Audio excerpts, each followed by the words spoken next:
Turn it off.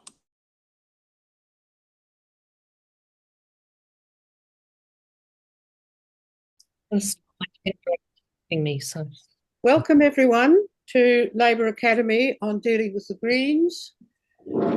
And as before we start, let us acknowledge the traditional owners of the lands on which we're all meeting and acknowledge and honour their elders past, present and emerging, and acknowledge that the land is never ceded. Welcome tonight. We're going to talk about a topic which has aroused a lot of interest, and we're very thankful that the Greens have given us some welcome publicity. Thank you very much. And some maybe have still joined us. We just need to explain that this particular session of the Labor Academy is devoted to domestic policy. And so if anyone puts in a question later on about foreign policy, we won't answer it, because we actually have a series in the Labor Academy on peace building, which is where we talk about those sorts of things. So this tonight is just about domestic policy. So before we start, can I introduce our panellists? And I'll do them in alphabetical order. Remember Afflebeck Order, who was a professor who did a little book on Australian English a very long time ago, and I only see a couple of smiles to remember that. It's a bit of a, it dates me a bit. Anyway, in alphabetical order, we start with Louise Crawford, who is the Victorian convener of the Labor Environment Action Network, which has been an astonishingly successful lobby group within Labor and shown extraordinarily good political sense and skill working within the party and with unions, and have achieved more than the Greens have ever done on the environment. But I'll let Louise tell you all about that. Our second speaker is Emma Dawson, is Ben Davison. Sorry, V comes before W. Ben Davison used to be the ACTU, had a long union experience. He's now a sort of roving political intellectual and performer with his partner Van Badham on their wonderful podcast on the week on Wednesday, which you all must listen to. And Ben is a very sharp observer of politics and the Greens. And lastly, Emma Dawson, who will be known to many and is the executive director of Per Capita, and had a very important experience for the whole of the Rudd-Gillard governments, sitting in the Senate watching the operations of the Parliament, as well as all that was going on behind the scenes. And so she learnt a lot about how politics actually works, how you can actually do things, and when theatrical performances of wanting this and demanding that are a waste of everyone's time and energy. And so we're going to start with Ben, who's going to talk to us about the brand. Thank you, Ben. Thank you, Janet, and thank you everyone for attending this evening. Look, it's a great pleasure to be here. In some ways, it was almost inevitable that we would come to this point. I talk about the Greens and my partner, Van Badham, my wife, Van Badham, and I talk about the Greens as a brand party. So I'll put this to you.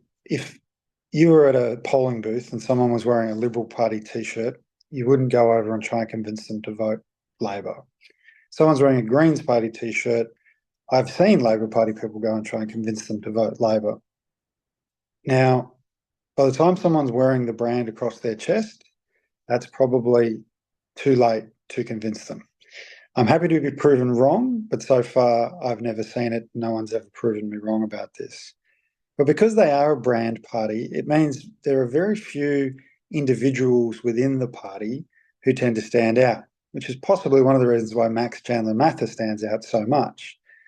If you think about what the Greens represented in the earlier iterations, perhaps under Bob Brown, for example, you think of the Greens as being a party of the environment, being a party pushing for change through parliaments by putting pressure on Labor and using the Senate effectively.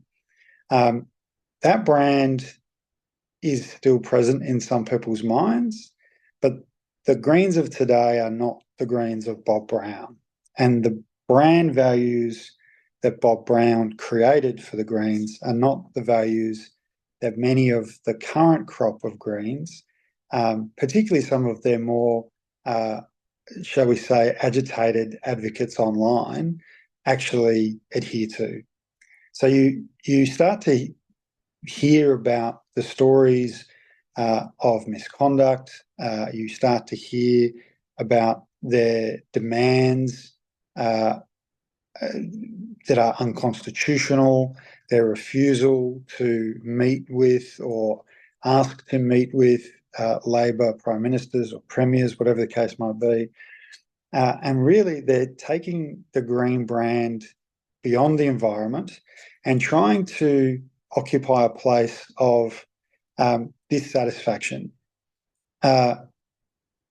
And we should be honest, there are people who are dissatisfied. And it's not even that they're just dissatisfied with Labor, they're actually dissatisfied with democracy. And what the Greens today are doing, their brand is tapping into people who feel as though they are not being heard by major parties.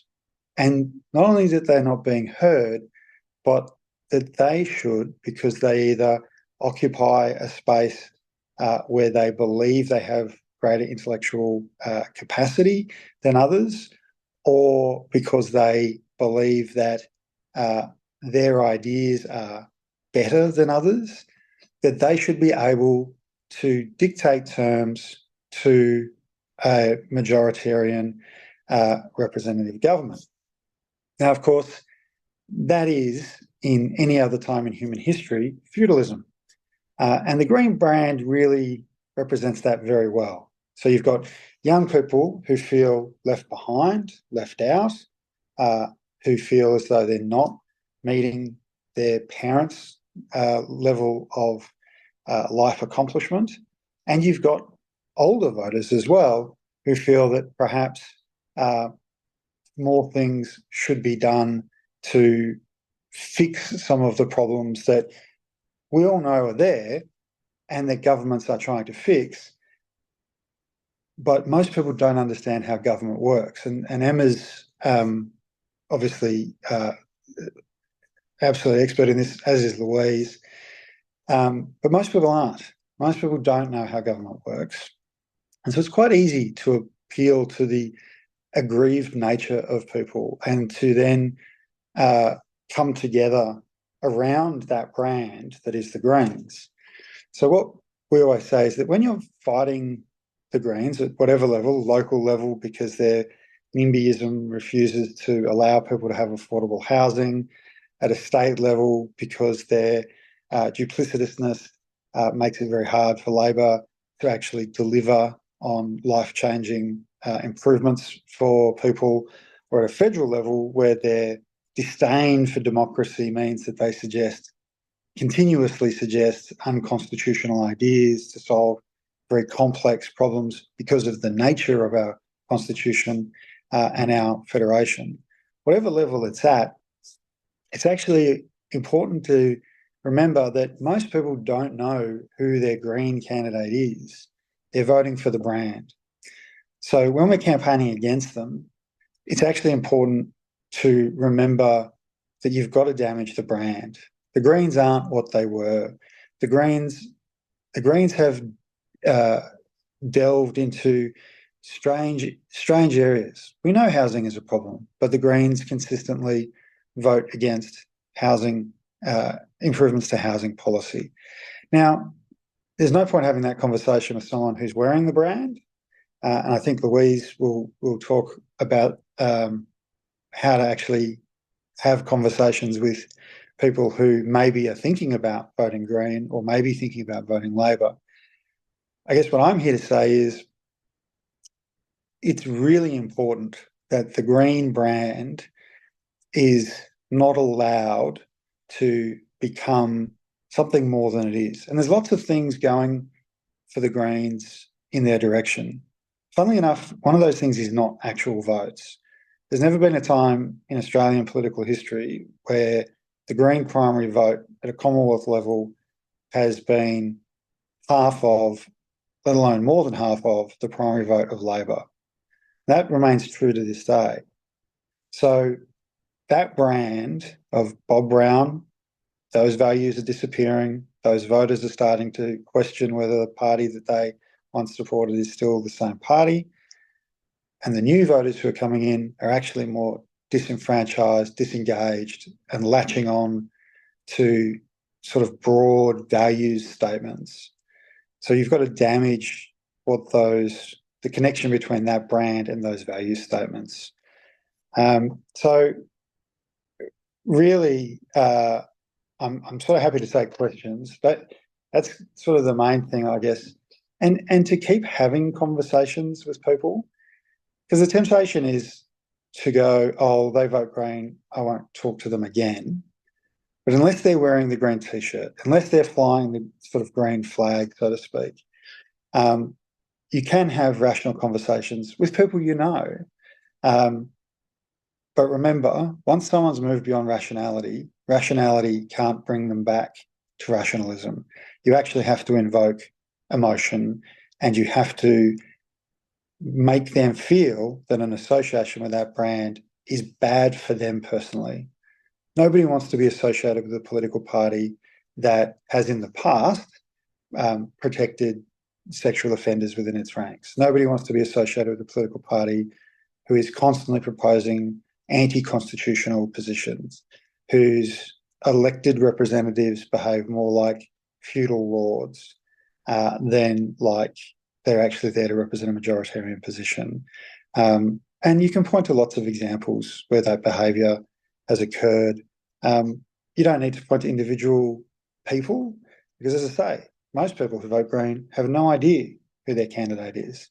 They just vote for the brand. Happy to take questions, Janet, or however you want to go from there. I can see Emma laughing at me. I hope I haven't said anything too crazy. No, that was tremendous. Thank you very much. It's a very, very good way to set the whole issue.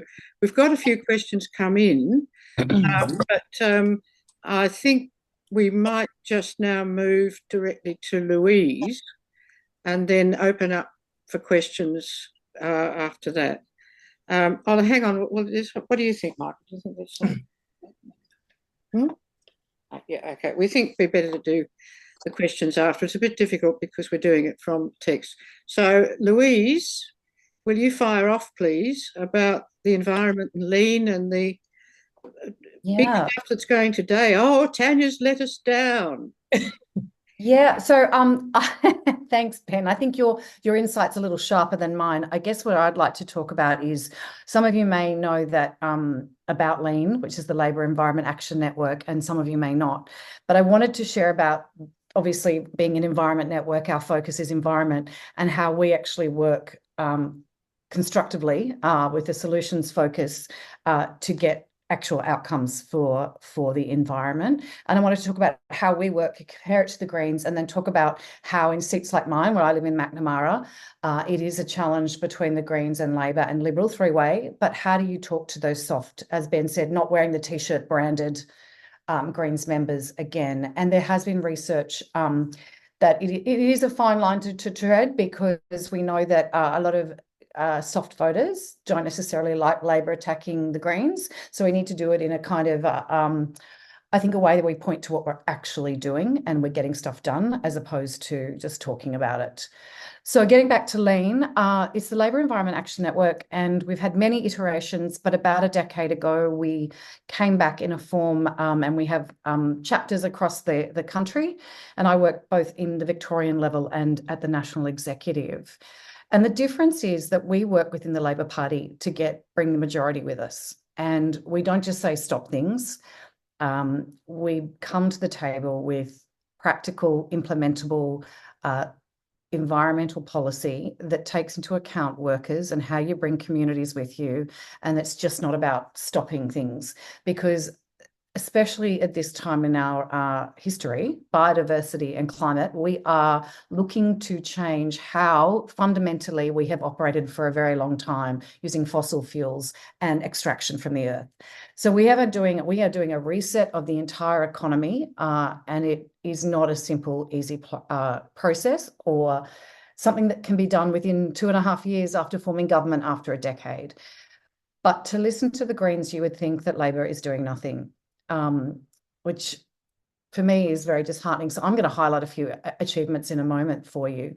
So anyway, Lean, how we work is we go out to branches, we do the hard work, we go across the party, across the country, and we put a position, and we a practical, implementable position, knowing that we can form government, and we get branches across the country to sign up to it. And then, of course, we take that to the negotiating table. We meet with unions, we meet with MPs, we meet with the leaders of the party. We have the bigger, broader conversations, the hard conversations. Let's not pretend any of these are easy, because it usually are communities that get impacted. There are people's their whole township might be around a particular coal or whatever, and they are facing a very different future. And we need to make sure that the government is there providing a new industry, a new future for them. And that is not easy.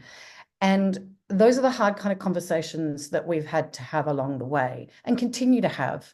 In 2018, we started that conversation on biodiversity, which was to get a federal EPA and reform the environment laws. And today I was at Tanya Plibersek hosted the first global nature positive summit in the world, where people are talking about how they invest, like they did with renewables, into biodiversity so we can restore and repair our landscape and do no more harm. Now, that's a game changer, but that would not have happened without Lean. And it's the sensible, practical, hard slog campaigning within the party to get the majority to support it. So that's the structure of how we work. But it's a kind of, I guess a lot of people don't know about Lean, and you think, oh, the Greens are the part of the environment. Like Ben said, they're not talking much about the environment at all now. And even back in 2018, when we started our campaign around environment laws, a lot of the enviro groups did ask the Greens to start that campaign because they knew it was important, and they weren't interested.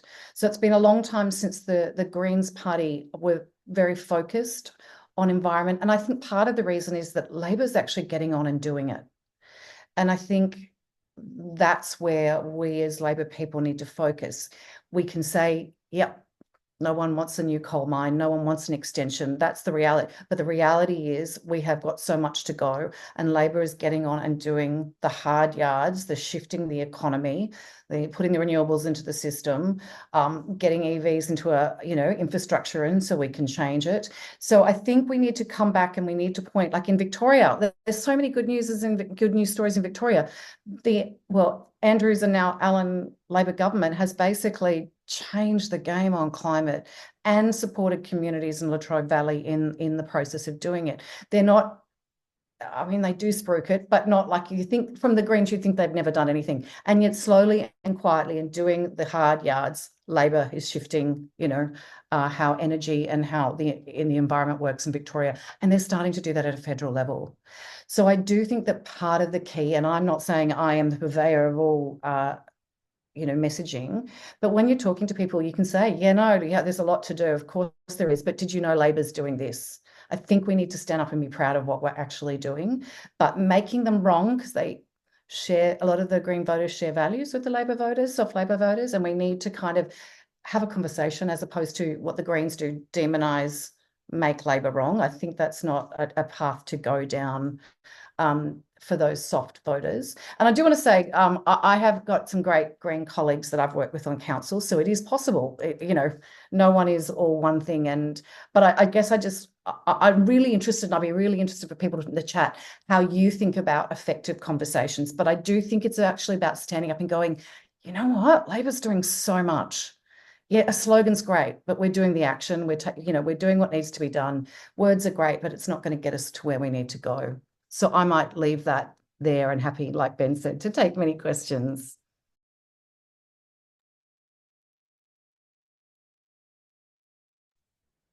Do you want? Sorry, folks. A little bit of immaturity here. Technical interruption. No, that's all right. Now, Emma, off you go. Just one of the things in the questions that's coming through, people sort of feel hopeless and helpless, so we just can't get through that. All of this stuff is difficult. Albo and Tanya can't do it all with an email. Albo can't ring up Treasury and say, all right, I want you to spend $3 billion on housing. You know, that's not that. So this is where you come in, Emma. Tell us about how difficult it is. And that difficulty is actually how democracy and accountability work in government. Sure. Thank you, Janet. Thanks, Ben and Louise, and thanks for joining us, because the two of you are among the most thoughtful and pragmatic and effective political campaigners, operatives, policy pursuers that I know, and I'm really thrilled to share this webinar with you and with Janet tonight. I'd like to start by saying I'm coming to you from the lands of the Ngunnawal people, and I pay my respects to their elders, past and present. Yes, that means I'm in Canberra this week for a sitting week. I'm usually on the lands of the Ngunnawal people and the Kulin Nation down in Victoria, and I'm in the same seat as Louise, where she's one of my wonderful local councillors. Yes, look, we are in a situation, I think, and I made these comments to The Guardian that was published on the weekend, where effectively we have the Greens now operating as a left opposition to the Labor government. And while a lot of their newer supporters are very vocally in favour of that, a lot of people that have voted for them in the past, particularly left Labor people that may have slung the Greens a vote in the Senate, are, I think, quite dismayed to see that they are not cooperating with the first cohesive, very effective Labor government in more than a decade, and arguably in more than 30 years. I worked as an advisor to a minister in the Rudd and Gillard governments. I came from an academic background and went back to an academic background. I was a policy advisor. I am a policy wonk, and my interests are how we get good policy, good progressive policy to move the country forward. And notwithstanding the infamous 2009 vote against the CPRS that the Greens are often pilloried for, and to just touch on that, the argument that they then went on to negotiate a very effective ETS under the Gillard minority government. I'll come back to that. But other than that very infamous moment, the period of time I spent as a senior advisor and a Senate tactics advisor to the deputy leader in the Senate during that minority government was actually very effective. People know, I think anyone paying attention to politics, that the Gillard minority government passed more legislation than any government in history. And we did so by negotiating with a quite effective crossbench. So in the lower house, that was people like Tony Windsor and Rob Oakeshott, Andrew Wilkie. In the Senate, there was Nick Xenophon, but the Greens, initially under Bob Brown and then under Christine Milne. There was a distinct shift when Bob Brown retired, notwithstanding the fact that he openly says that he wants the Greens to replace the major parties. They did operate at that time as much more of an effective crossbench party, and a party that would negotiate on legislation. We've seen a distinct shift under Adam Bandt, and I would argue the de facto leader, Max Chandler-Mather, towards building a much more muscular opposition position on the left to Labor, what they see as on the left to Labor, and to try to replace Labor as the majority left party within the next 15 years. And that has led them to a position now in this government, which is a majority Labor government, to eschew genuine negotiation in favour of oppositional tactics, so voting against things in order to push their own policy position rather than seeking to strengthen legislation, which is the traditional approach of a crossbench. The Teals are taking that traditional approach in the lower house. We used to have the Democrats, of course, many moons ago in the upper house that took that approach, and the Greens did for a long time, but they are now operating as a party of opposition. Now, that's their right. In a democratic system, they can decide they don't want to play ball anymore. My frustration is that many of the crises, and we do have multiple crises facing our body politic, not just in Australia but globally, really don't have time. We don't have time for this. We did see a decade of inaction on climate change because for all the Greens say, well, we voted down the CPRS, and to be fair to them, they did so because they didn't believe the legislation was good enough, not because they were horse trading, as they're doing now, and I'll come back to that. But then they implemented with Julia Gillard a very effective ETS. It lasted less than 3 years because it was seen and very effectively exploited by the opposition under Tony Abbott as having been foisted on the Australian people from a party that had 10% of the vote on the crossbench. It was not seen as legitimate, and it was able to be destroyed because of that. And we ended up with 10 years of going backwards on climate change. We're now seeing the same thing happening on housing. And to me, it is different because actually a lot, and the legislation before the Parliament this week, the government's Help to Buy scheme is a great example. The Greens took a Help to Buy scheme, a shared equity scheme, to the last election.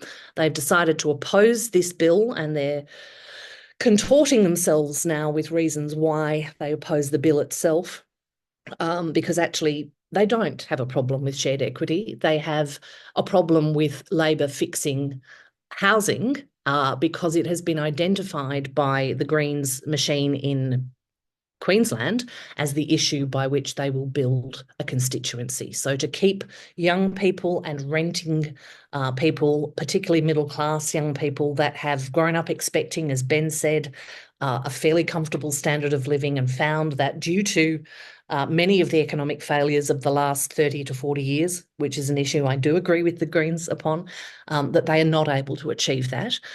So fomenting that anger and maintaining their marginalisation from our economy is actually an important campaign tactic. And if you look at what Max Chandler Mather is doing, and what he's explicitly said, his intention is for there to be a minority Greens government by 2040. And in order to do that, his intention is to pick up disaffected young people and renters. So the fact that this is the first government in 30 years that is taking the housing crisis seriously, that is putting real money into social housing, that is trying to work with the states to amend our rental laws, that has established a Housing Australia Future Fund, which was actually wanted by the community housing sector in order to protect themselves against future Conservative governments that don't want to fund social housing. Everything's being portrayed as bad, not even not good enough, but bad, because otherwise they lose the issue on which they're having so much successful cut through with the electorate. What we're seeing on the left isn't even just left-wing populism. It's effectively a form of anti-politics that is encouraging high levels of cynicism and exploiting that dissatisfaction that young people rightly feel, and that anyone without capital, without wealth, rightly feels about the current state of our economy, but to exploit that and turn that into anger and dissent rather than try to find pathways forward. Again, that's their right. Donald Trump does it very well. Peter Dutton does it very well. Max Chandler Mather does it very, very well. The things these people have in common is that they've done very little in their lives other than campaign for power. And what it does lead to, and what it has led to when we've seen it be so ruthlessly achieved by the right over many years now, is that people lose trust in democracy. They lose trust in our system of government, and they lose faith that our parliament can do anything to help them. Terms like break up the duopoly, the lib lab, they're all the same. This is deliberately intended to create distrust, to alienate people from democratic institutions. It is an anti-politics approach, and it's deeply, deeply dangerous to society and to our ability to achieve things. Because we live in a democracy, we live in a society with other people. The primary vote for the coalition under Peter Dutton remains at over a third of Australian voters. These are people with whom we live in a community. And so in order to embed changes that can really move our country forward, we cannot ignore those people or sneer at those people or just try to do an end run around them through the democratic process as the Greens are doing. We have to acknowledge that we must negotiate our pathway forward. So to use a great example, and I might ask Janet to reflect a little bit on the history of this, but Medicare is now such a sacrosanct institution in Australia that anyone that seems to be threatening it is committing political suicide. It was not always the case. A national health system, much as the NHS was delivered by the Attlee government in the UK after the Second World War, was a goal of our Labor governments under Curtin and Chifley at the same time. Menzies put paid to that for many, many years. Whitlam introduced it. Fraser killed it off again. Hawke brought it back in. There was not bipartisan support for universal healthcare in this country ever. And what Hawke did was stare down the opposition and embed Medicare so that by the time 13 years later Labor lost government, it had been accepted as an important part of the Australian political system. And now to touch it is unthinkable. If we don't take that cooperative approach where we constantly persuade people to come with us, where we embed programs with majority support and gain majority support and a mandate for it, then reform becomes impossible. So what we're seeing now with the Greens is effectively an abandonment, really, and I'm quite shocked by this. When I worked for Stephen Conroy, people say I don't want to say who I worked for. I'm very proud to have worked for Stephen Conroy. He was a very effective minister, and I was pretty tough to do 5 years with him because he's not an easy person to work for. He's quite very, very smart and very, very challenging.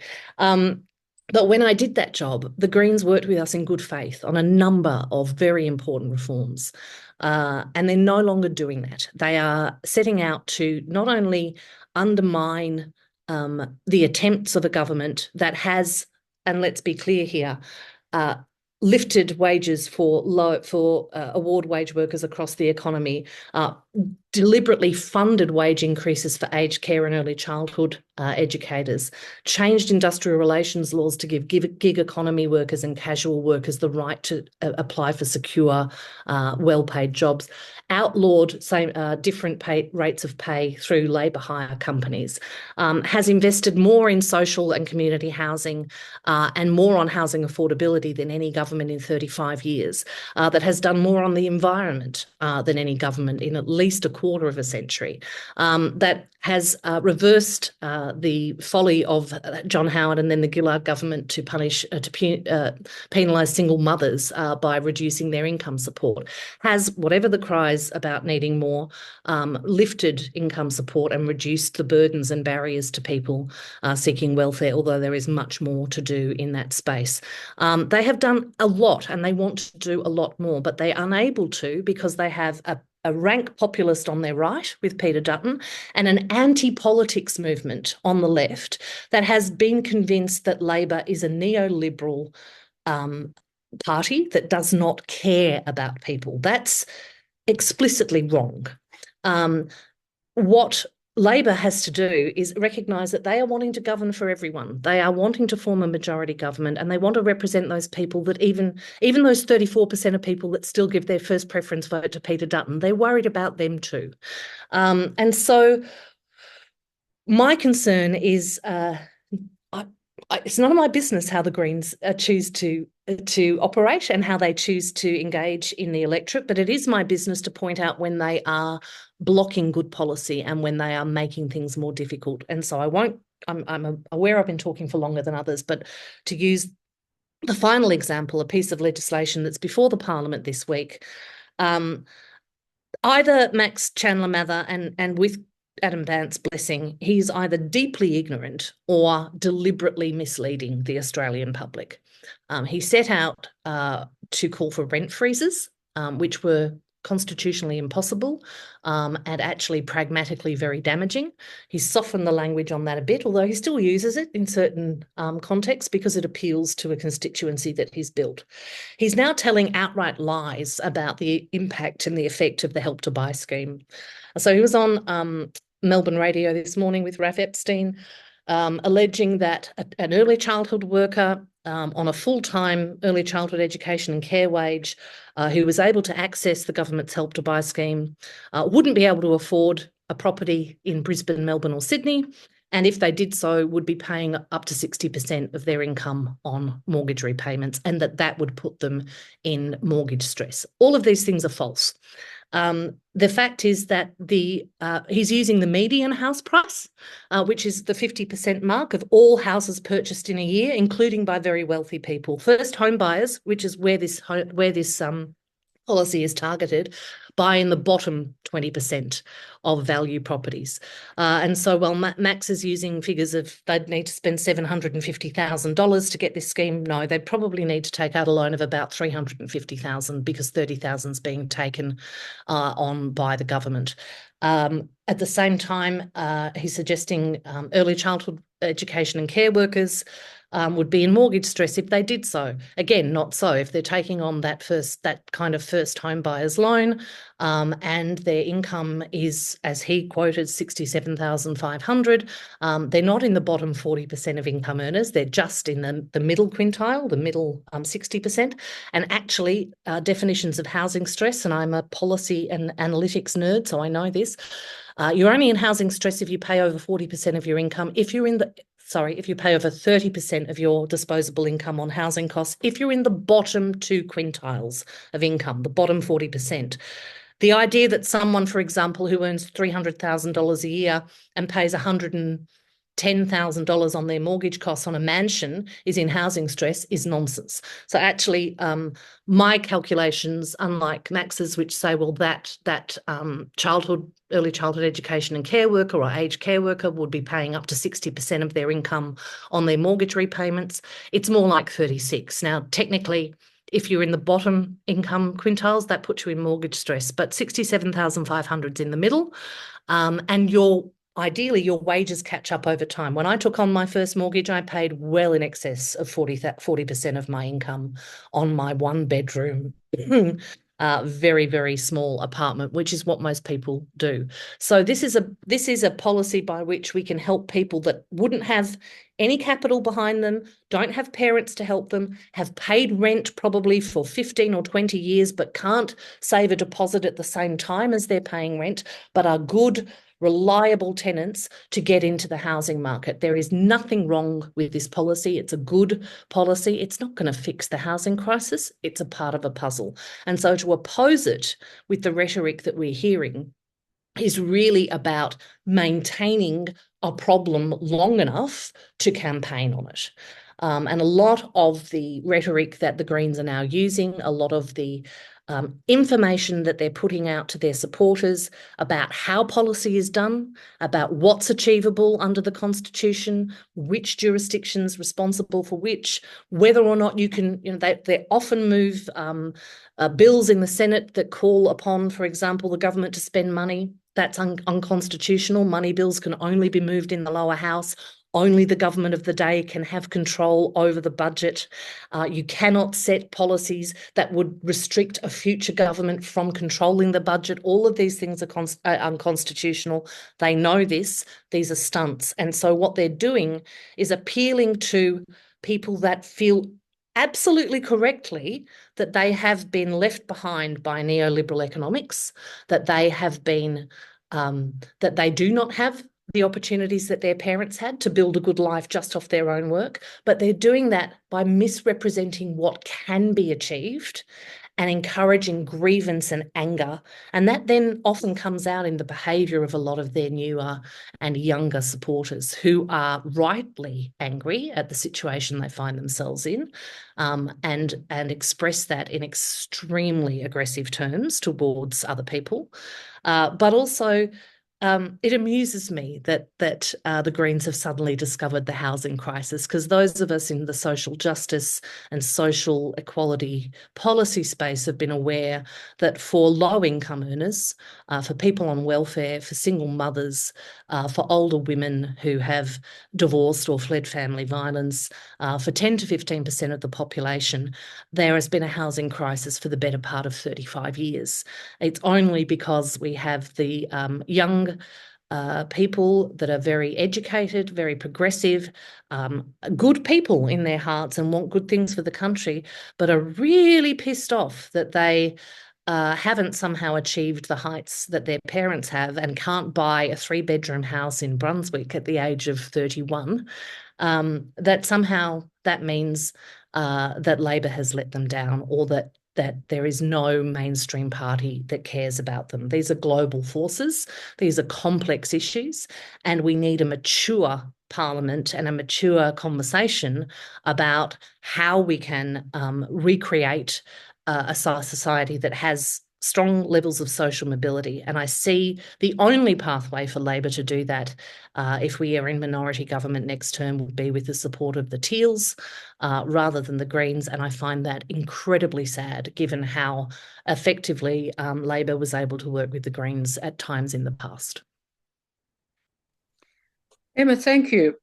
We're getting the questions we're getting, and they'll relate to everyone, but there are two, I think, that, well, there's first of all one that I also need Louise to speak to, which is, and one of the people who's asking the most questions is a Greens candidate, but that's fine. You know, perhaps we can answer some of your concerns. Now, certainly the thing is, in terms of optics, it doesn't look great that Tanya's had to approve some coal mines. Now, the Greens councillor says it's 7, someone else says it's 3, someone else says it's 2. What is the real number? Secondly, I'd just like to ask them to reflect on what's happened to Germany since the Gazprom line was blown up and all of the cheap Russian gas stopped flowing to Germany. Germany's economy has tanked. Its manufacturing, which has been leading since the late 1950s, has collapsed. Its factories are having to leave. Unemployment is soaring, which is fueling, of course, the rise of neo-Nazism, because its economy cannot run on expensive fuel. And they're having to now, Americans are quite happy with this, and in fact, it was the Ukrainians and Americans who blew up the Gazprom, and they would now have to buy expensive American gas. You cannot change an economy overnight to a different form of energy. And that's even though Germany has invested very heavily in green energy, but it's a rotten climate. They don't use nuclear anymore. They got scared of that. They got a lot of stuff from Chernobyl. It's not easy, and there are reasons why some countries will still be using coal. And if we collapse or force the Chinese to stop the whole economy, the whole world will collapse. Now, just grow up, people, because that's what actually happens. And we're seeing in real life what happens to an economy when the gas is cut off. So you can't stop coal and stop gas overnight. But in Victoria, which had a massive dependence on the dirtiest of all coal, which was brown coal, the transition to renewables has been phenomenal, absolutely phenomenal and fast. And it's all been done very quietly. You've got no idea how much Lily D'Ambrosio has done. She doesn't say very much, but gee, what they've achieved. And so in the just transition, which is what Labor is on about in its environment policy, it takes time and it takes working with people and it takes negotiation. But you can't stop gas to stop coal, because therefore you stop people's food, people's transport, people's healthcare, people's heating, people's cooling, people's electricity, and the consequences are horrendous. So, Louise, do you want to comment on that? Let's get clear. Labor's playing the much more ambitious game of phasing out fossil fuels in our own economy and moving to green iron so that we can help decarbonise the rest of the world. But that takes time. Look, it's just a slogan, no new coal or gas. What does that actually mean? How do we get to the point where we need no new coal and gas, which is where the world is headed? Chris Bowen said it at COP on the world stage that this is what Labor wants to do, and it's been reiterated. So Labor's doing the hard work of the how. So let's talk about, great, the optics are not great for Tanya. They were extensions of coal mines. So under the law, she would not have been able to knock them back. Labor campaigned, as I said, lean in 2018, and the reform of the law and the introduction of the federal EPA may help to adjust that. But the reality is our own country and other countries still need it. And the only way you can stop that from happening is by replacing them with renewables. And that's the game that the main game that Labor is focused on. So let me talk about 70 renewable projects Tanya Plibersek has approved this year. Let's talk about those. 70 in 2 years, this year or in the last 2 years. I think the actual number of coal mines, which mainly, I don't think they're any new, they're all extensions, is 6. And again, no one wants them. We have to get ourselves to the point of not needing them. And the only way to do that is to invest in renewables. And we're going to need steel for all the turbines and for all the renewables infrastructure. And that at the moment, the only way to do it is affordably is with coal and gas. We're not there with green hydrogen. We haven't got the amount of renewables in the system to do electric arc furnaces. So it is a step. You cannot put the roof on the house before you've done the foundations.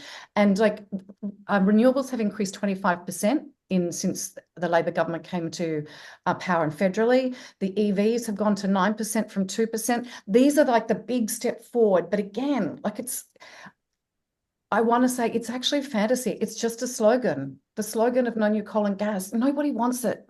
Let's get real. How do we get there? That's the question that we need to be asking and planning for. And Labor's actually, as I said to you, playing the big game of phasing out fossil fuels, not only for our own country, but in terms of helping with green minerals and critical minerals for the decarbonisation of the world. So let's play the bigger, more ambitious game.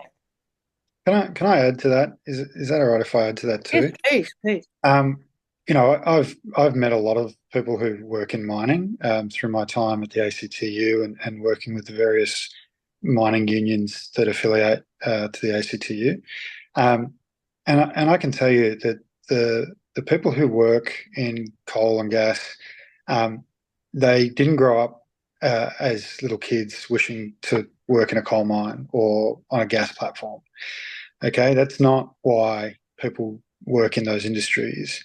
They work in those industries because they pay well, because the global economies rely on those sources of fuel. The global economy likes Australian metallurgical coal. It's of a relatively high quality. It's in a part of the world that requires it more than some other parts of the world. Yes, we all hope China gets there. However, you know, any numbers that you get out of the Chinese government on economy or energy production, you have to take with a grain of salt, and you have to actually dig into to really understand. So if anybody says, "Oh, well, the green," you know, somebody who supports the green says, "Well, China's leading the world in renewable production." That's possibly true. They are producing a lot of solar panels and exporting them around the world, but China's looking for cheap energy as well. Right, so those sort of ideas that, oh, we'll just switch it off. There are tens of thousands of people, and then hundreds of thousands of people who rely on those tens of thousands of people that make up communities all over this country. And you don't need to look much further than what happened in Queensland in 2019. What's happening in Queensland even now? Once you get into the northern parts of Queensland. The Miles government is doing a good job, but there's a lot of distrust because this idea, and I think it's an anti-democratic idea, that a minority group of people should set terms for the majority, who totally agree with Louise. None of those workers want to work in a coal mine or a gas platform.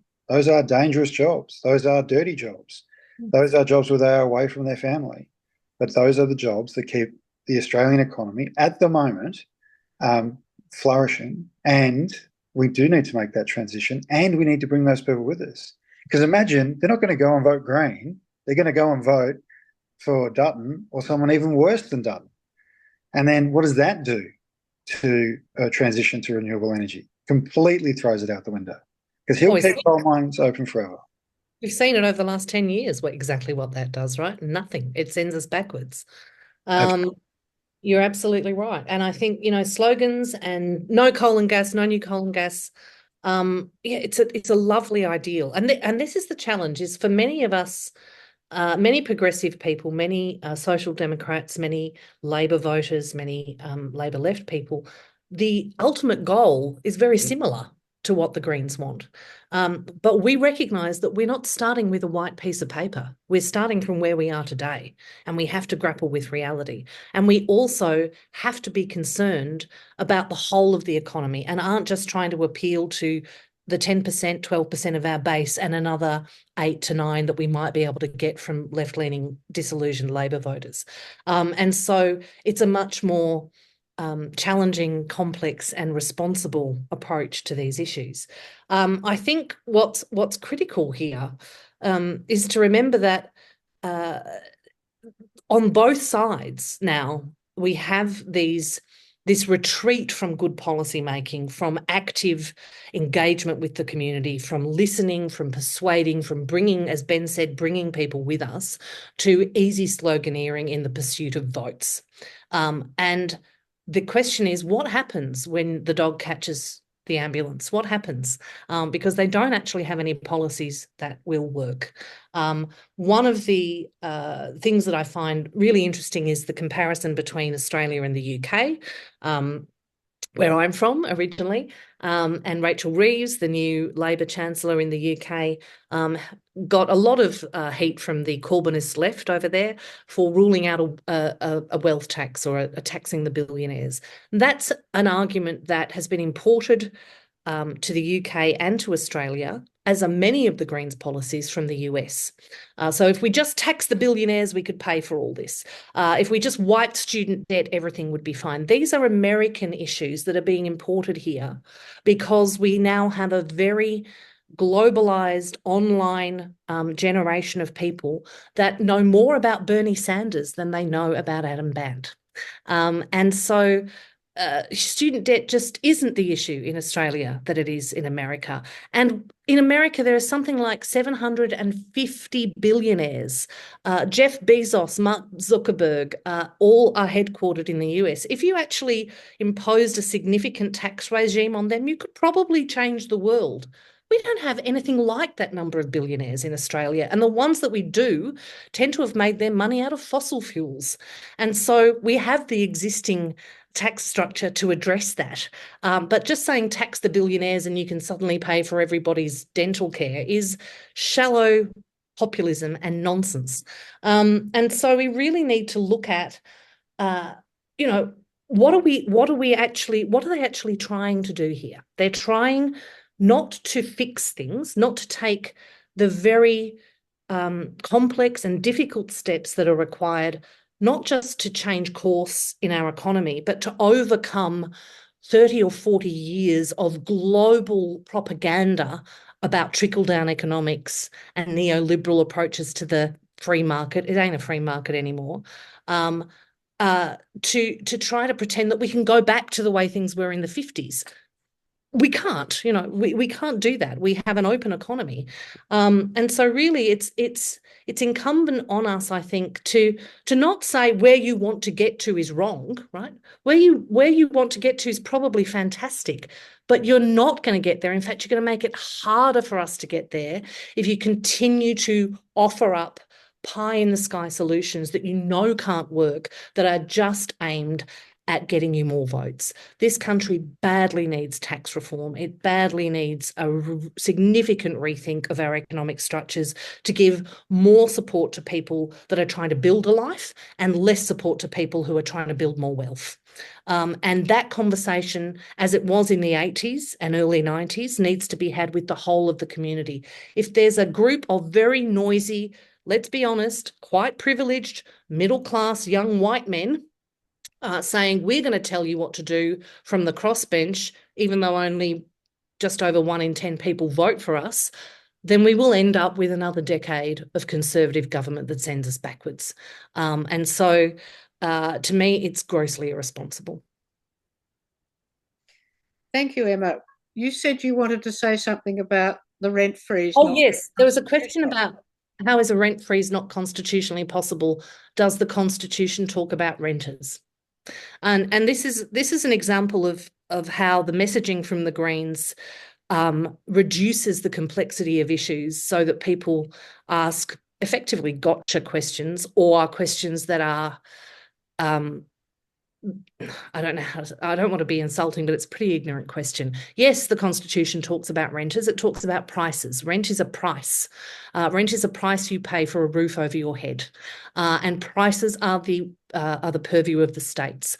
And there have been several referenda under first Chifley, then Whitlam, to try to gain control. And I'm going to bring Janet in here because she's the historian, to gain control over those prices by Labor governments. That failed. So no, the federal government cannot implement a rent freeze or rent caps. They are the purview of the states. Even if they could, I'll let you come in a minute, Janet, even if they could, a rent freeze may benefit someone on a $120,000 salary who's renting a nice townhouse in an inner city suburb and keep their rent low enough so they can save a deposit for the house. But all international evidence shows that it would pull all of the low-income housing out of the private rental market. So it would hurt the people that really suffer. This is just a great example of, gee, a rent freeze sounds great to that constituency that's voting for me in Griffith, that are 32 years old and renting when they thought they'd be buying by now, but it would do real harm to the people that are genuinely vulnerable in the country, and it's constitutionally impossible. Janet, tell us why it's constitutionally impossible. Well, it's simply, and this is the great, if you want to look this up, folks, go and Google Gough Whitlam, Socialism and the Labor Party with the Australian Constitution. His lecture given in 1961 for the John Curtin Memorial Lecture. And Gough was the great student of the Australian Constitution. And the Australian Constitution is a very simple document, and it's simply about defining what the Commonwealth does and what the states do. And at the time it was drawn up, the states used to do income tax, not the Commonwealth. The Commonwealth's job was defence and quarantine. That's about it. It was to keep diseases out, like cholera and typhoid and plague, which they got in 1902 in Sydney. The Constitution doesn't say anything specific about anything. It doesn't say anything about human rights. We draw in the Labor Party our human rights narrative from the Universal Declaration of Human Rights, of which Labor can be very proud because it was written up for the United Nations in its first session when our Foreign Minister, Dr. Herbert Everett, was the President of the United Nations General Assembly, and the party working on it, the lawyers working behind the scene, were led by the lawyers from the Australian Commonwealth, and that was Gough Whitlam's father, Fred, the Commonwealth solicitor. And they were the ones who drew up the International Declaration of Human Rights. So that's where Labor takes its core values from. If we can bring about an Australian Bill of Rights, that would be wonderful. But in fact, our Constitution is quite unlike America's. And remember, England doesn't have one at all. They just have custom and law. So again, we are not America. We do not have an elected monarchy like America has. Our parliament works differently. And the thing which is people need to understand about the Labor Party was that when it was invented, it was an extraordinary institution. And in many ways, it was unique for its time and ever since, because it was a way in which you structured an alliance between unions and ordinary people in the community to be able to get together, find common ground, form policy, campaign, and actually get into government. The unions and the workers had found it didn't work relying on independence. It didn't work on trying to use influence. It didn't work on just using industrial action. They had to become a government, and to do that, they needed a disciplined party that had procedures and rules. And the glory of what Louise's Lean has done, and I remember the first time this happened in our branch, but they'd gone to something like 400 branches around the country. No party in this country has people from every part of the continent and Tasmania. No party has members from every section of society. So it is actually a way in which an Australian voice is collected. And the party is full of people who disagree with each other, full of people with very strong ideas. And the whole idea is that we battle away, we argue. The press gets terribly upset. Oh, there's conflict in Labor. Of course there is. There has to be. That's what it's about. It's one big continuous discussion, argument, and brawl, if you like. But that's the way people come together, find consensus, and get policy. And then you've got to go through all the business of Parliament and how you actually implement that and do it in legislation. Can I add to that, Janet? Because I think the thing you're talking about has a really important resonance with this current Parliament, and with a lot of the reaction of Green supporters to the defection from Labor of Fatima Payman, who saw Labor's reaction to that as somehow offensive and talking down to a woman of colour or a woman of religion, and deeply misunderstood the Labor movement as a whole. And I saw someone mocked for saying, we're not a party of conscience, we're a party of solidarity. And that was seen as being a terrible thing. It is the reason, the only reason that the forces of capital were overcome in the 20th century was that working people banded together. They recognised, the Labor movement, not the party, but the movement around the world, that we don't have power through money, through capital. We have power through numbers and through solidarity and through working together to make change. And so the deeply individualistic rights-based approach of libertarians, and there's always been an element of that in the Greens, much as they're moving away from that in their younger generations, has failed to recognise that internal negotiation that goes on in the ALP. And again, the ALP opens that to the public. The public, the media is able to see on the conference floor people thrashing out their ideas. The Greens don't do that. The Liberals don't do that. It is a movement of bringing people together for power in numbers, and so therefore solidarity is actually important. And a lot of the really vile attacks on, for example, Penny Wong by some Greens, and not Greens parliamentarians. There's a distinction between the party, although it's breaking down with some of the younger members, and their more rabid supporters online. But the attacks on Penny Wong to say, well, you betrayed yourself on marriage equality, you didn't achieve anything, it was achieved despite you, fundamentally understands the process of shifting societal norms and cultural norms through collective action, and how long that takes, and how much we must do that collectively internally. Because if we don't, then reforms aren't reforms. They're just flash in the pan ideas that don't get embedded. And so it's really fundamental that people understand that a lot of the rules that govern the Labor Party, as frustrating as some of us that aren't on the inside, like me, might find them, have been fundamental to giving working people without power, without capital, without an inheritance, without cultural capital, without the kind of generational privilege that even some members of the Greens have, the opportunity to make change in a democratic system. Well, thank you, Emma. Ben, people have been asking, what do you mean by a brand? They're puzzled by this. I mean, what do you mean they vote for a brand? And I'm just wondering, I mean, we're all talking, I'm thinking about Trump. Mm-hmm. And I'm thinking about Trump saying to people, we've got to drain the swamp. Mm-hmm. This, above all, that terrible feeling of exclusion and frustration and being betrayed by the system and the economy and everything. And it's meaningless. Because he is a swamp. And yet what he's selling is a brand, and he's brilliant at it, isn't he? Yeah, I mean, Trump is probably in Western society the best at it. Viktor Orban is very good at it in Hungary.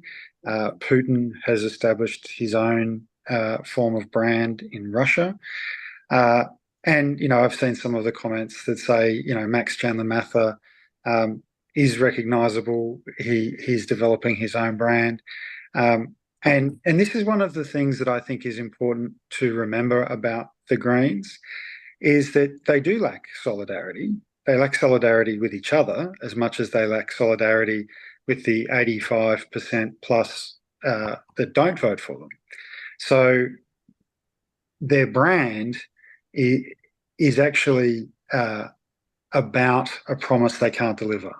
So if your brand is about a promise they can't deliver, so they can't deliver rent freezes because the Constitution doesn't allow it.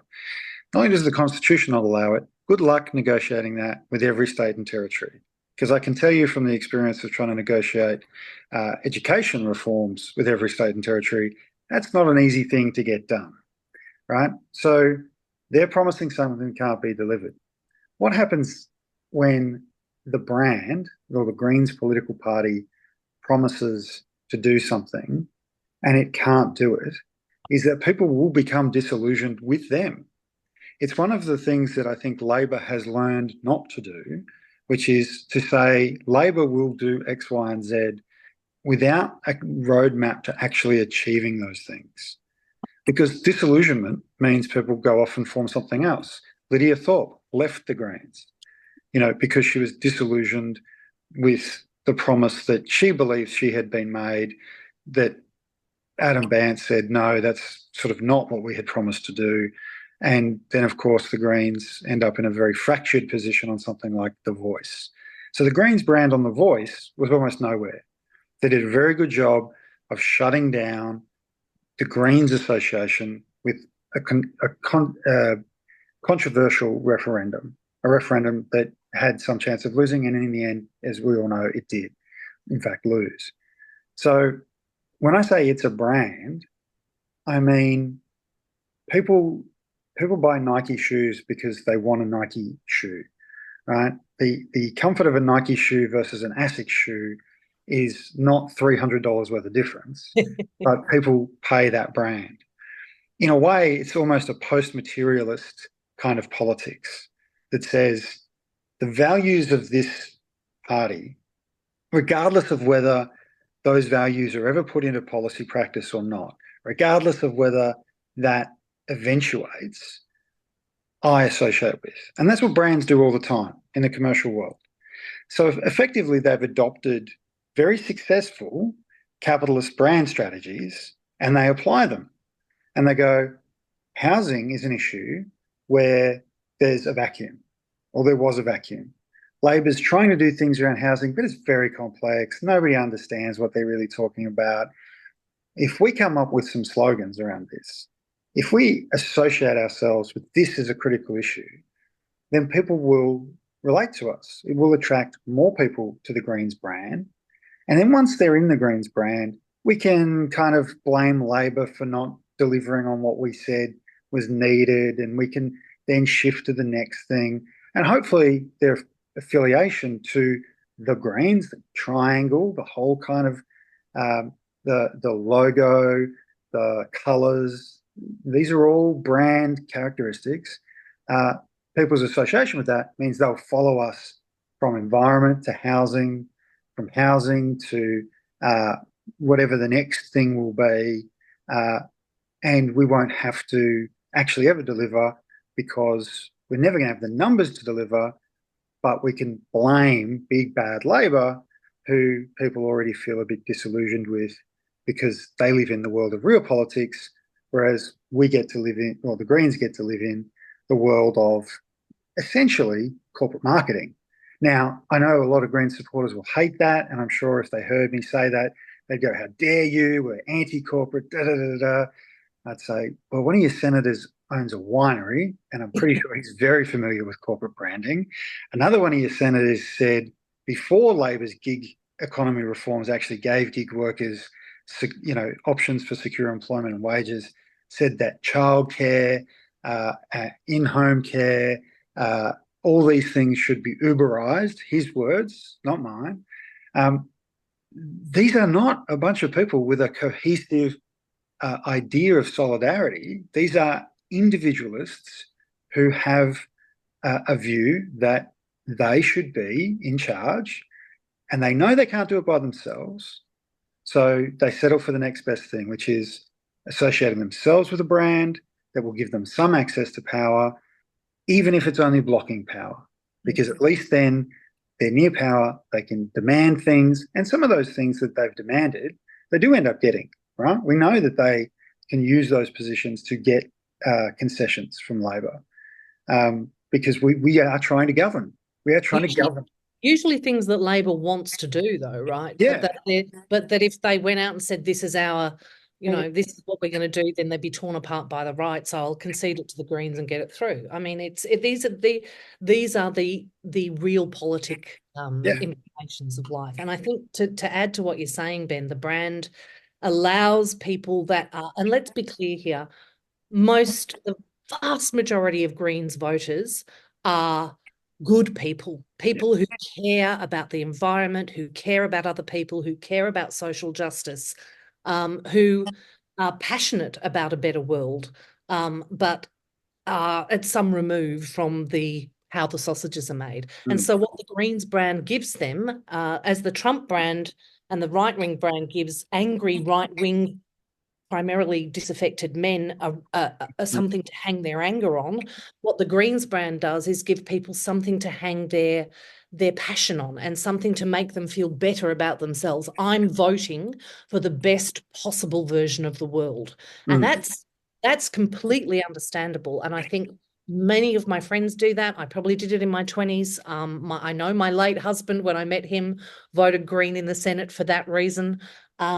And that is completely understandable. But when it goes beyond, we'll give you an option for voting for better outcomes and we'll push the parliament to get better outcomes, to we will stymie better outcomes with a progressive government because it serves our electoral ends, then that is a betrayal of what that brand has offered those voters. Those voters want to see progress. And actually what we've got now, I think, in this term of government, genuinely for the first time, is an obstructive force in the Greens rather than a constructive force. And that is a big shift.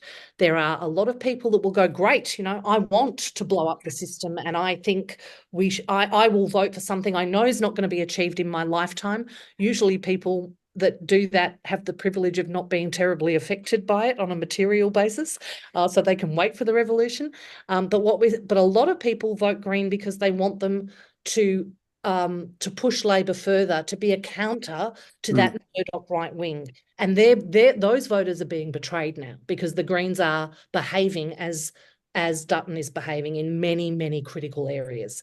And so it makes it harder for us to make progress. So that comfort that you get from, I've voted for the best possible world, you need to think about, have you actually voted in a way that says you want a better possible world, but will in reality make it less likely to get there?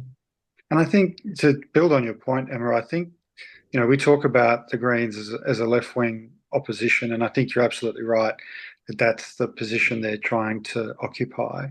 But in doing so, they're also then susceptible to attacks.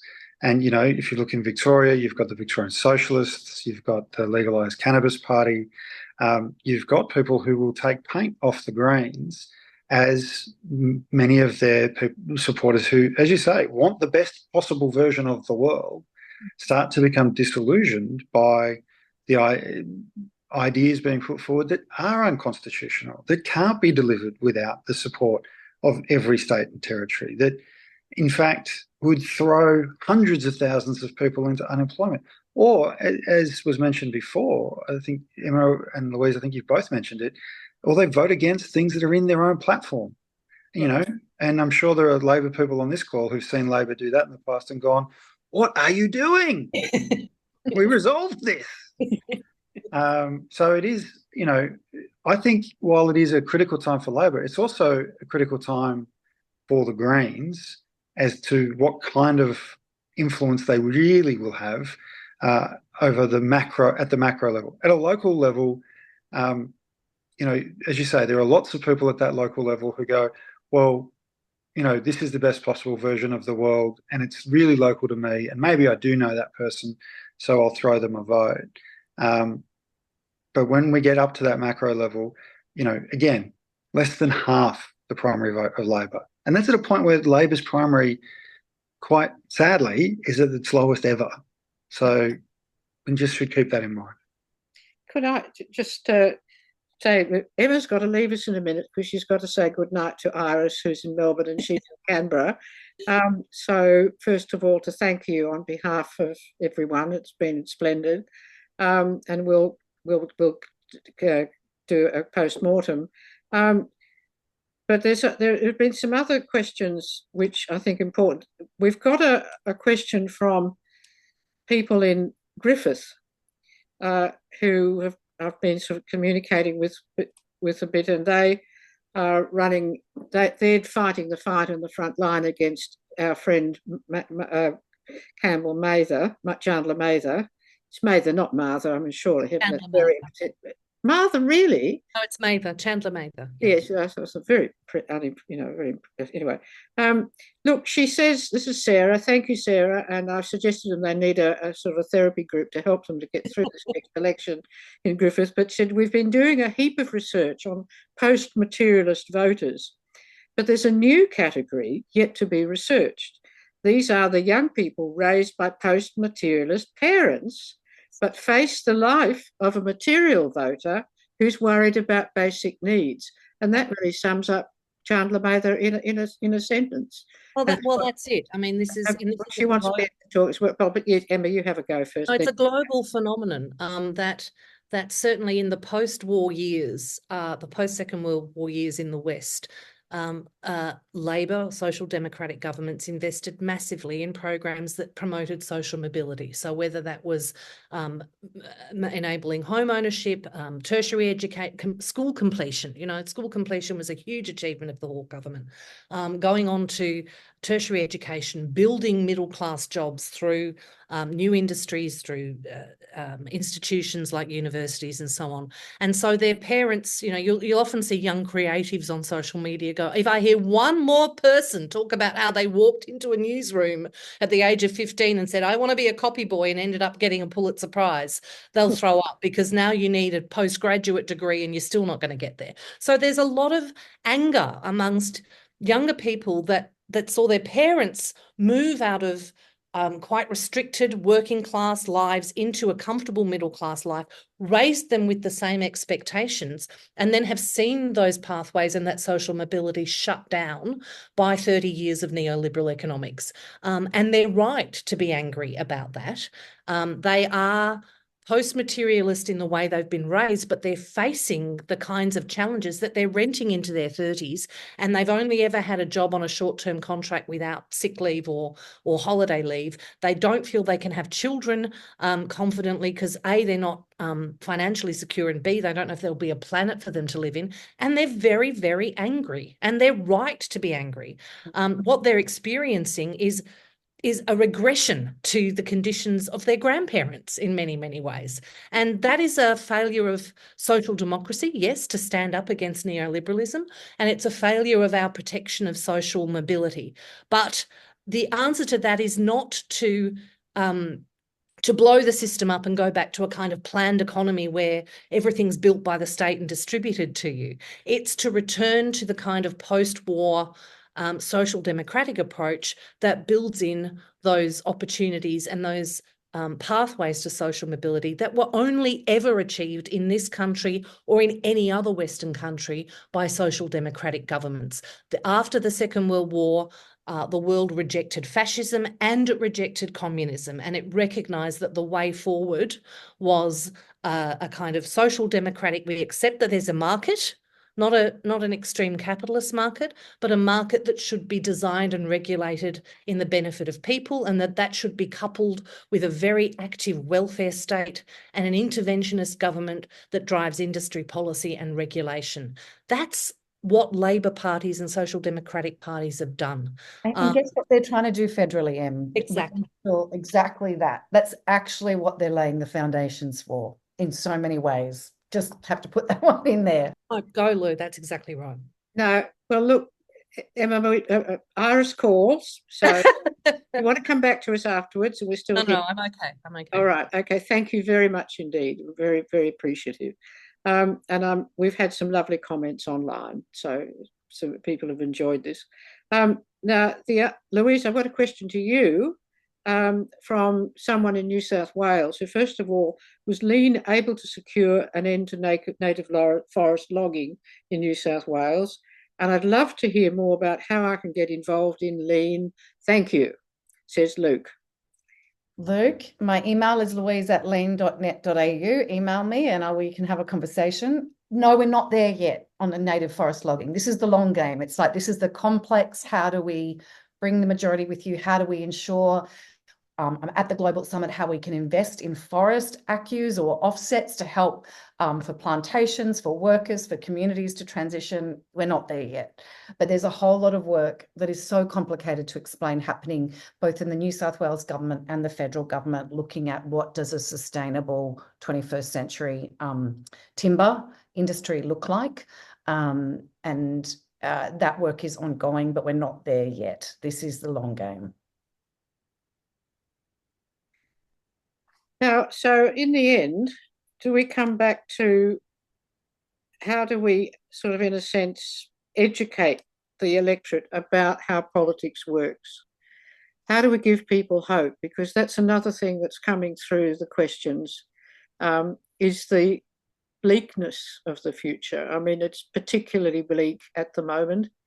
Do we have to go through the sorts of catastrophic disruptions and chaos that have led to change in the past? That's the horrible part about it, that social democratic 30 years after the Second World War happened because of two total wars around the world, in which altogether collectively well over 100 million people died. And between them a shattering depression. And what that did was make the rich realise they had to contribute. And so the big shift that made those 30 glorious years, as the French call them, possible was the fact that the marginal rate of tax was very, very high. So it was 90% in the UK, which ended the Second World War absolutely broken. And once the war was over and a Labor government was elected, the Americans stopped giving them aid and loans. Now they got loans again eventually, but England was in a terrible state economically.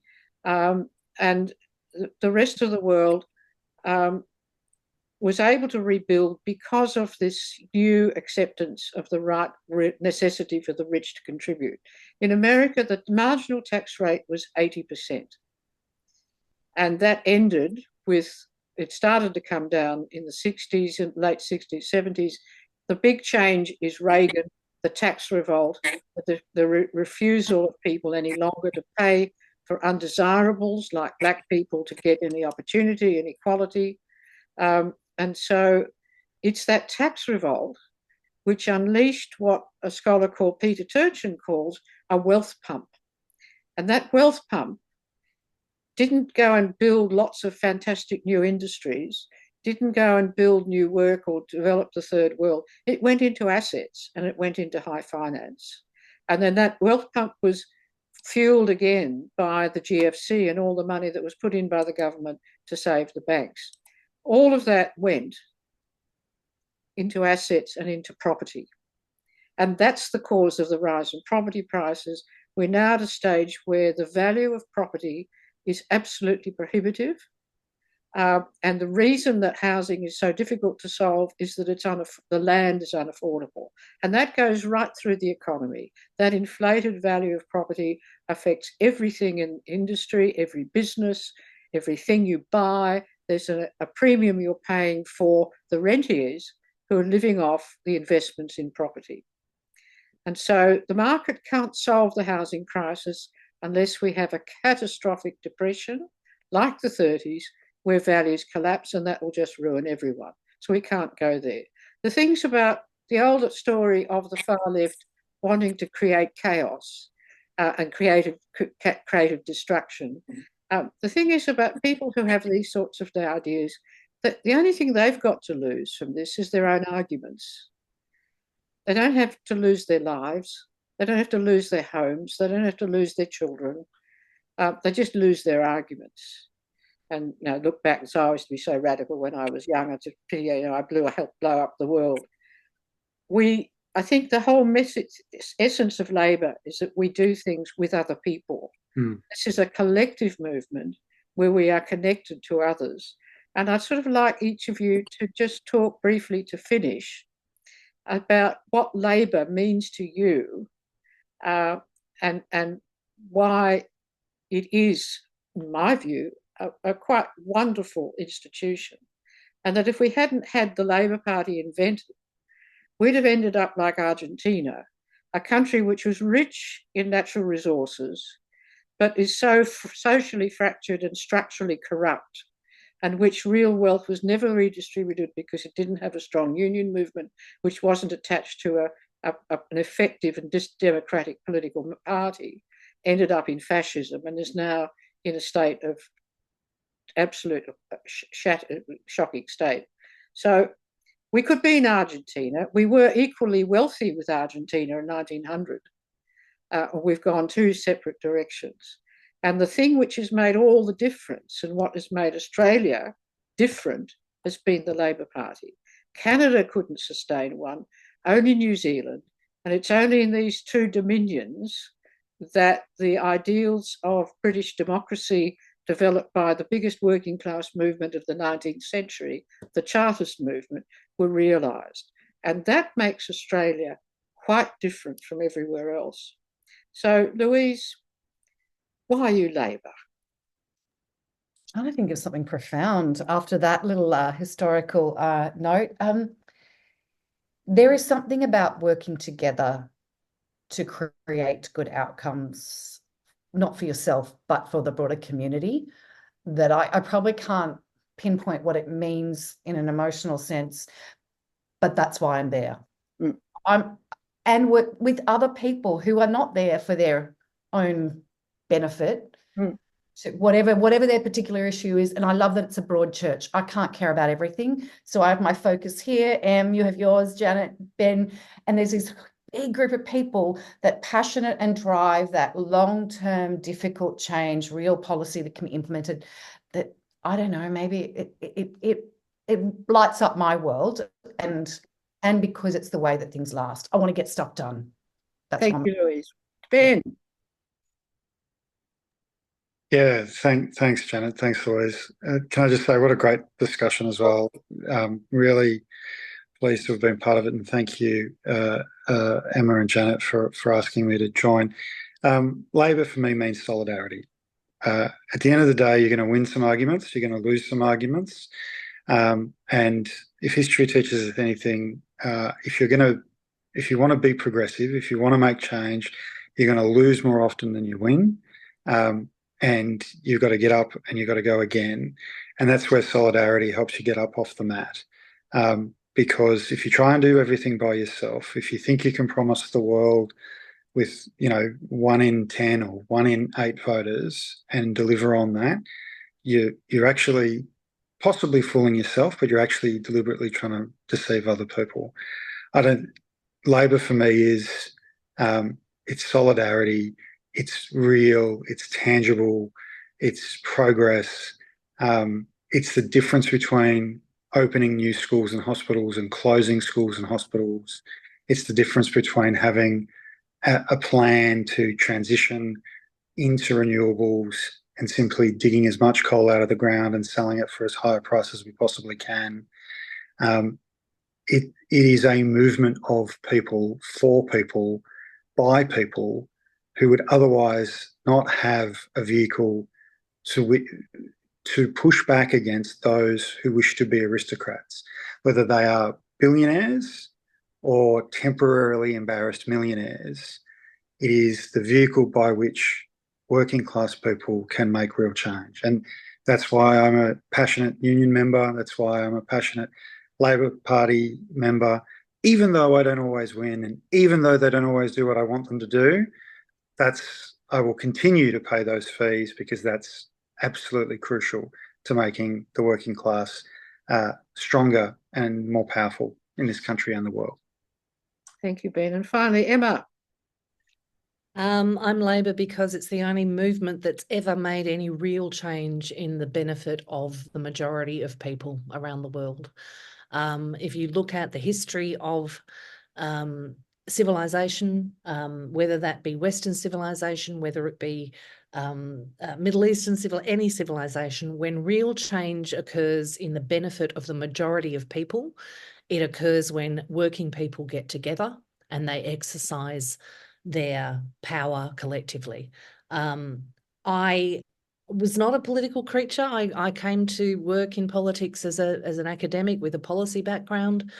Look, no, I've always been. You should be a political creature if you care about the world. But I wasn't a party person, and I am. Many people say to me, "Well, you would say that because you're a member of the Labor Party or a Labor voter," and they've got it arse about. Frankly, I'm a member of the Labor Party and a Labor voter because I believe that the only way we make progress and change is to do so collectively, collaboratively, with respect, and to push forward the values that everyone says they believe in, right? A better society, more equal society, but some of us actually live them in real life. And most people, I genuinely believe, in Australia are intrinsically socially democratic, they are collectivist, they are progressive, they want to live. We have, for all of its challenges, we have the most successfully culturally diverse, ethnically diverse,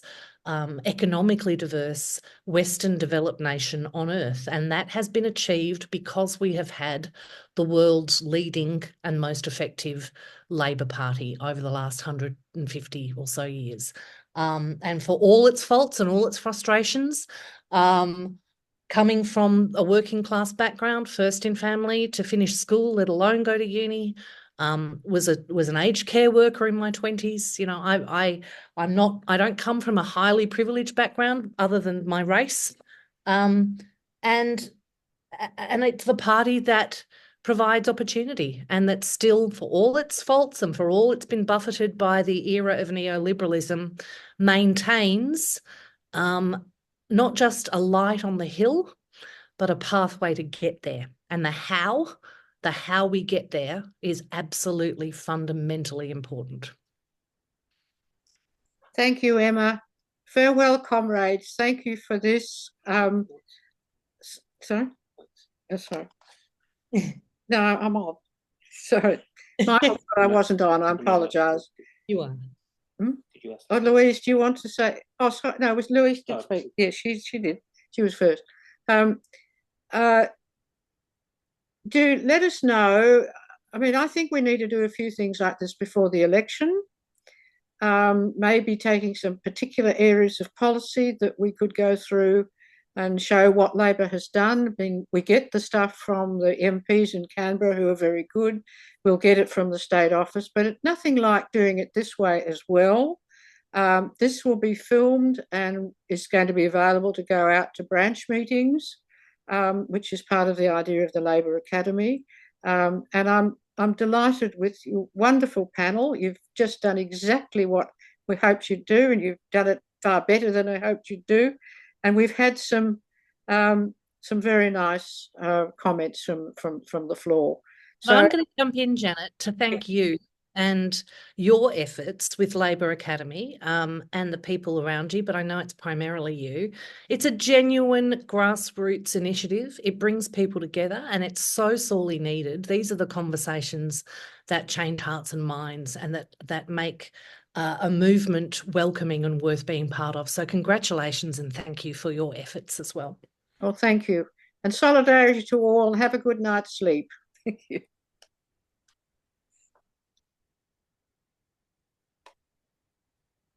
Everyone else gone off.